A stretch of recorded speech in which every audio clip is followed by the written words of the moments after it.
दिन सूर्य ग्रहण होगा, किस दिन चंद्र ग्रहण होगा, धरती के किस भूभाग में दिखाई देगा, कितनी बजे से प्रारंभ होगा, खग्रास होगा कि खंडग्रास होगा, कितनी बजे समाप्त होगा। ये केवल कागज पर गणनाओं से। आप अंदाजा लगाएं, विज्ञान के विद्यार्थी ज्यादा अच्छे से समझ पाएंगे कि हमारे यहाँ उन ग्रहों की सापेक्ष गति कब से पता थी। मैंने केवल कलयुग की काल गणना आपको बताइए 5128 वर्ष, उसके पहले पूरे की पूरे कल्प की काल गणना, ये विशालतम काल गणना है। और सूक्ष्मतम काल गणना देखें तो श्रीमद् भागवत के 27वें स्कंद में काल गणना का आता है कि हमारे यहाँ सेकंड को कैसे निर्धारित करें। ये सेकंड और मिनट तो हमारी नहीं है, तो कैसे डिसाइड करें। वो कहते हैं बंद कमरे में खिड़की से प्रकाश आ रहा है, उसमें उड़ते हुए आपको कुछ कण दिखाई देंगे। ऐसे 3 कणों को मिलाकर त्रिश्रेणु कहा, और त्रिश्रेणु को पार करने में सूर्य की किरण को जितना समय लगता है वो एक त्रुटि है। 3 त्रुटि मिलकर एक वेद बनता है, 4 वेद का एक पल है, और इस तरह से फिर घटी पल की गणना होते होते हम होरा तक पहुंचे। दिन और रात, इन दोनों को मिलाकर हमारे यहाँ शब्द है अहोरात्र। अहोरात्र का समय हुआ 24 घंटे। ये जो आवर है, ये अहो का हो और रात्र का रा, इनको मिलाकर बना होरा। वो होरा ही ग्रीस में जाते जाते आवर हो गया। आज अंग्रेजी में उनसे घंटा या आवर कहते हैं, वो वहां से बना। 24 घंटे क्यों हुए? नक्षत्र 27 हैं, राशियां 12 हैं, और उस होरा के कालखंड को डिवाइड करना शुरू किया तो पूरे अहोरात्र में 24 बार हो रहे हैं बदल, 24 घंटे कर दिए। 12 घंटे दिन के, 12 घंटे रात के आदर्श रूप से नहीं होते, इसलिए हमने प्रहर में बांटा, क्योंकि कभी दिन छोटा होता है, कभी रात लंबी होती है। वहाँ 12 घंटे दिन 12 घंटे रात है, हमारी काल गणना में 12 घंटे दिन 12 घंटे रात है। हमारे यहाँ अहोरात्र 24 घंटे का है। और वो अहोरात्र दिन निकलते समय, सूर्योदय के समय किसकी हो रहा है? 9 ग्रहों में बांटी, 24 हो रहे हैं, सारे ग्रहों पे नहीं बटती। तो जो 25वीं हो रहा है उस दिन दूसरा सूर्योदय होगा। अब अंदाजा लगाएं कितना सटीक है। रविवार के दिन पहली हो रहा सूर्य का होगा, यानी पहला घंटा सूर्य के हिस्से में जा रहा है।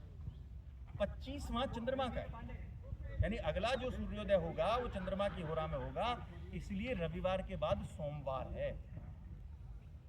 ये जो दिनों का क्रम है ये भी हमने निर्धारित ऐसे किया। और उसके बाद जो 25वीं हो रहा है वो मंगल की होगी, यानी उसके बाद मंगलवार होगा। तो ये रविवार, सोमवार, मंगलवार, ये क्रम भी हमारे यहाँ कालगणना से निर्धारित है।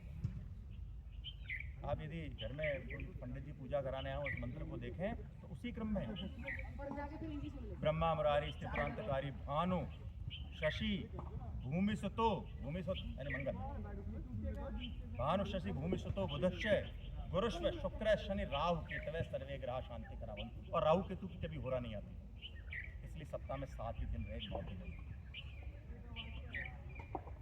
7वें दिन के बाद से वापस प्रारंभ सूर्योदय जिस दिन होता है वो रविवार की होरा में होता है। इस तरह से हमारे यहाँ सप्ताह का निर्धारण हुआ। पक्ष का निर्धारण कृष्ण पक्ष और सूर्य पक्ष में फिर से हम चंद्रमा पर चले गए, यानी महीने से। तिथियां घटती बढ़ती हैं। 30-30 दिन के आदर्श रूप से यदि पूरा साल होने लगे तो 360 दिन का हो जाए, लेकिन उन्हें पता था पृथ्वी चक्र जो पूरा होता है वो 365 से 1/4 इतने में होता है, तो 5.25 दिन कहाँ से निकलेंगे। तिथियां घट और बढ़ भी रही हैं, इसलिए तीसरे वर्ष में एक अधिक मास आता है। एक महीना 13 महीने का, एक वर्ष 13 महीने का हो जाता है, 3 वर्ष बाद आता है, यानी चौथा वर्ष 20 दिन निकले और आधा दिन वो 22 दिन। ये 22 दिन में एक महीना कैसे हो गया? क्योंकि तिथियां घट बढ़ रही। और वो महीना कौन सा बढ़ेगा? अक्सर कर आप लोग सामान्यतः बात करते हैं, इस बार सर्दियां लंबी चली, इस बार बारिश लंबी थी, इस बार गर्मी लंबी थी। मैं अक्सर कर, राजू जी बैठे हुए मेरे मिलने वालों के बीच में ये कहता रहता हूँ। लोग कहते हैं भैया मार्च आ गया पर गर्मी नहीं पड़ रही, या इस बार फरवरी में गर्मी पड़ गई। तो मैं कहता हूँ पहले गिन लो वैशाख की जेठ, मार्च अप्रैल से फर्क नहीं पड़ता। फर्क कहाँ पड़ता है? जिस दिन 2 सावन हो गए जिस वर्ष में, उस वर्ष में बरसात लंबी चलेगी। और वो 2 सावन होंगे ये कैसे निर्धारित हुआ? ये पूरा की पूरा उस ग्रहों की गणना से। अक्सर कर अखबार में पढ़ते होंगे आप लोग, शनि वक्री हो गया। वक्री होने का मतलब थोड़ी उल्टी दिशा में चलने लगे।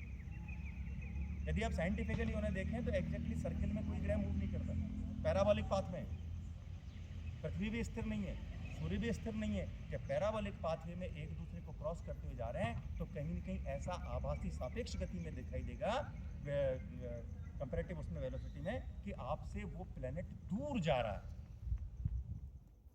जब पृथ्वी से किसी ग्रह की दूरी बढ़ रही है तो हम उसे कहते हैं वक्री हो गया, और पृथ्वी से जब नजदीकी बढ़ रही है तो सीधी चाल में चलता है। ये सारी गणनाएं, ये सापेक्ष गति का सिद्धांत, कौन किस गति से बढ़ रहा है, ये कितनी सटीक थी।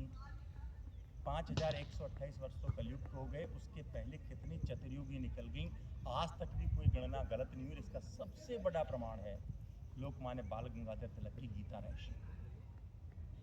जब गीता रहस्य उन्होंने लिखी तो उन्होंने समय निकालना चाहा कि गीता का उपदेश किस दिन हुआ। उन्होंने एग्जैक्ट तारीख निकाल के दी, जेल में रहते हुए लिखी। अंग्रेज सरकार ने जब्त कर ली गीता की प्रति, तो उन्होंने कोर्ट में यही कहा कि मैं क्योंकि बूढ़ा हो गया हूँ, लिख नहीं पाता, मुझे पूरा कंठस्थ है, आप कोई राइटर अवेलेबल करा देते मैं दोबारा बोल देता हूँ। तब जज ने इसलिए दे दी कि ऐसे आदमी की किताब रख के भी क्या करोगे, दोबारा लिखवा लेगा। तो जब उन्होंने लोगों ने पढ़ी कि गीता रहस्य में एग्जैक्ट तारीख है, कितनी तारीख को वर्तमान तारीख के हिसाब से किस दिन गीतोपदेश हुआ होगा, तो लोगों ने पूछा कि आपने तारीख की गणना कैसे की। उन्होंने दूसरी किताब लिखी नक्षत्र ज्ञान। वहां वो स्पष्ट करते हैं कि महाभारत युद्ध के 14वें दिन जयद्रथ वध होता है। ये प्रतिज्ञा ले ली थी अर्जुन ने कि आज सूर्यास्त से पहले पहले जयद्रथ को मार दूंगा। यदि सूर्यास्त से पहले जयद्रथ को नहीं वध कर पाया जयद्रथ का, तो मैं आत्मदाह कर लूंगा। अचानक से देखा शाम हो गई, सूरज छिपने वाला है। भगवान कृष्ण ने कहा वध करो, अर्जुन ने कहा सूरज तो छिप गया कि नहीं, मैं कह रहा हूँ वध करो, आपकी प्रतिज्ञा नहीं टूटी। जयद्रथ खुश कि शाम हो गया इसलिए उसने हथियार डाल दिए। जयद्रथ का जैसी वध हुआ सूर्य वापस सूर्य निकले। धार्मिक लोग इस तरह से कहते हैं कि भगवान कृष्ण ने अपने सुदर्शन चक्र से सूर्य को ढक दिया था। लोकमान्य बाल गंगाधर तिलक कहते हैं उस दिन अमावस्या थी, वो पूर्ण सूर्य ग्रहण का दिन था। जब पूर्ण सूर्य ग्रहण हुआ तो दोपहर के थोड़ी देर बाद ही ऐसा लगा होगा कि संध्या समय हो गया, और वहां से वो पूरी की पूरी काल गणना करते हुए विपरीत दिशा में जाते हैं, और एग्जैक्ट समय जो वो निकाल के देते हैं वो हमारे जो कलयुग का कालखंड है 5128 वर्ष से पहले की तिथि से एग्जैक्टली सही है। इतनी सटीक काल गणना हमारे पंचांग में, जिसके लिए हम नववर्ष आज मनाते हैं, हमारे लिए गौरव का विषय हो, हमारी आगामी पीढ़ियां इसे जानें कि उस त्रिश्रेणु की गति से। और अभी आप में से यदि कोई फिजिक्स वाले बैठे हैं तो कैलकुलेट करके देखना, 3 मॉलिक्यूल्स को एक साथ मिलाएं, आप न्यूक्लियस की साइज वहां से निकाल लेंगे। कितना टाइम लगा वेलोसिटी ऑफ लाइट से कैलकुलेट करने। ये श्रीमद् भागवत में लिखा है, और निश्चित तौर पे श्रीमद् भागवत को हमारे तथाकथित वर्तमान विद्वान लोग उसे प्रागैतिहासिक कहते हैं, उन्हें हम माइथोलॉजी कहते हैं, उन्हें कहते हैं ये केवल नाटकीय रूपांतरण में कथाएं लिखी गई हैं, स्क्रिप्ट्स हैं, ये कोई इतिहास नहीं है, ये कोई धर्मग्रंथ नहीं है। और कितना बड़ा विज्ञान इनके अंदर छुपा हो सकता है। समय की बाध्यता है, एक बात के साथ समाप्त करूंगा। दुनिया में जितनी भी सभ्यताएं हैं सब में कालगणना लीनियर है, 1 2 3 4 ऐसे ही गिनी जाती है। हमारे यहाँ काल चक्र है, और ये काल चक्र है, इसीलिए ऋतु चक्र बार बार लौट के आता है। आप में से पता नहीं कितनों ने पढ़ा है, यहाँ से जाने के बाद नेट पर देखना। केदारनाथ त्रासदी जब हुई थी तो मैंने उसको पढ़ने का प्रयास किया कि केदारनाथ का मंदिर कब बना। 200 वर्ष तक आइस एज में बर्फ के नीचे दबा रहा, और सेकंड मिनी आइस एज की घोषणा वर्तमान विज्ञान कर रहा है। जबकि अभी हम क्या बात करते हैं, ग्लोबल वार्मिंग, यानी कि कभी वार्मिंग और कभी आइस एज, ये सर्कुलर रूप में होते रहते हैं। ये हमारी पंचांग घोषणा करते हैं। बहुत एडवांस में किस किस ग्रहों का कैसा संयोग बनेगा, उस समय बारिश कैसी होगी, उस समय ऋतुएं कैसी रहेंगी, ये पहले से हमारी कालगणना में निर्धारित है, मौसम की भविष्यवाणियां तक। और उसी के हिसाब से ऋतु चक्र काल चक्र बदलता रहता है। एक तिथि ऐसी आती है जिसके लिए अक्सर कर लोग कहते हैं मकर संक्रांति 14 जनवरी को क्यों आती है, क्योंकि ग्रेगोरियन कैलेंडर सूर्य का कैलेंडर है, और मकर संक्रांति सूर्य के मकर राशि में संक्रमण का दिन है। संक्रांति तो हर महीने में आती है, अलग अलग राशि की संक्रांति है। 12 महीने कौन से हैं, किस राशि में चंद्रमा उसमें है, वही महीना 12 महीने हमारे यहाँ। और इसीलिए किस नक्षत्र में प्रवेश किया, उन नक्षत्र के हिसाब से चित्रा नक्षत्र में चंद्रमा प्रवेश कर रहा था, चैत्र का महीना है। आज चैत्र आधा खत्म हो गया, नववर्ष प्रारंभ होते।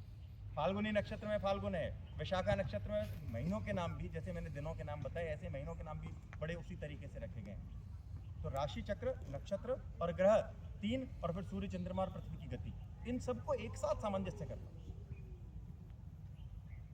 इस तरह से जो गणना चलती है उसका एक और काल चक्र हमने कह दिया। जगह जगह काल भैरव के मंदिर आपको मिलेंगे, लेकिन महाकाल का मंदिर उज्जैन में ही है।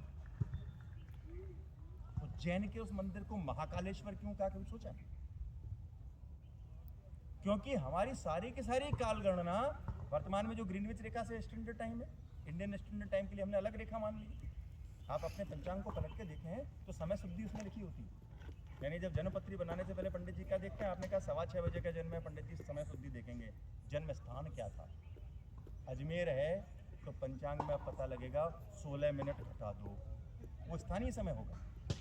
आज हमारे यहाँ सूर्य कब निकला था, तो अलग अलग स्टैंडर्ड टाइम की आवश्यकता नहीं थी, लेकिन पूरे विश्व का जो समय निर्धारित होता था उज्जैन से होता था, इसलिए वहाँ महाकाल है, पूरे विश्व की काल गणना करने वाली जगह। मंगलनाथ का मंदिर उज्जैन में मिलता है, क्योंकि वहाँ क्या कहा, मंगल ग्रह पृथ्वी से अलग यहीं से हुआ था।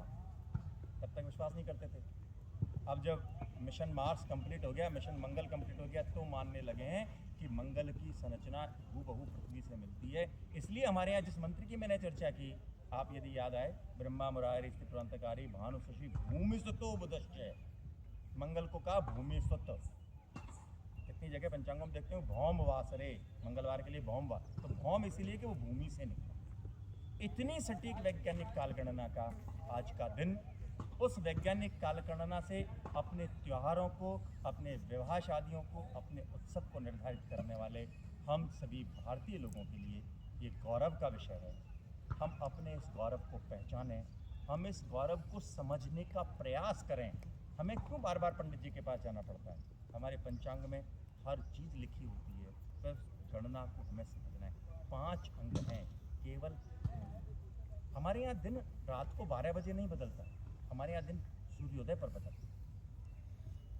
मैंने कहा किस होरा में सूर्योदय होता है, लेकिन महीना किस नक्षत्र में चंद्रमा प्रवेश करता है। ये सारी चीज़ें हमें समझने की आवश्यकता है। कभी कोई बंद हॉल में हो तो मैं पीपीटी प्रेजेंटेशन के माध्यम से आपको इन सारी गणनाओं को बड़े अच्छे से समझा सकता हूँ। आप सभी बहुत भाग्यशाली हैं, आप ही के समाज का मैं भी एक हिस्सा हूँ। हम उस गौरवशाली परंपरा से आए। किसी विदेशी उसने ही कहा था कि जब दुनिया के लोग कपड़े पहनने का सबूर सीख रहे थे, तब भारतीय लोग पत्थरों में जान फूंक रहे थे। हमारी वो ज्ञान सिर्फ इसलिए विलुप्त होता चला गया कि गुलामी के दिनों में हमने जो भी पश्चिम से आया उसे श्रेष्ठ समझा। ठीक है, एक सामान्य बोलचाल के लिए, सामान्य कार्यालयी उसके लिए हम उस ग्रेगोरियन कैलेंडर को काम में लेते रहें, लेकिन आज भी घर में विवाह होगा, घर में मुंडन होगा, घर में और कोई पूजा रखनी होगी, हमारे अंदर वो संस्कार जीवित हैं। पंडित जी के पास जाकर मुहूर्त, उस मुहूर्त को हम समझें, वो क्या है, कैसे चौघड़िया डिसाइड होता है, 4 घड़ी क्या है, अभिजीत मुहूर्त क्या है। इसको जब समझने लगेंगे, हमें अपनी उस गौरवशाली परंपरा पर और भी गौरव होगा, और भी हम अपनी भारतीय सभ्यता को जान पाएंगे। और जितना तर्क के साथ हम जान पाएंगे, उतनी ही आस्था प्रबल होती चली जाती है, उतना ही हमारा हिंदुत्व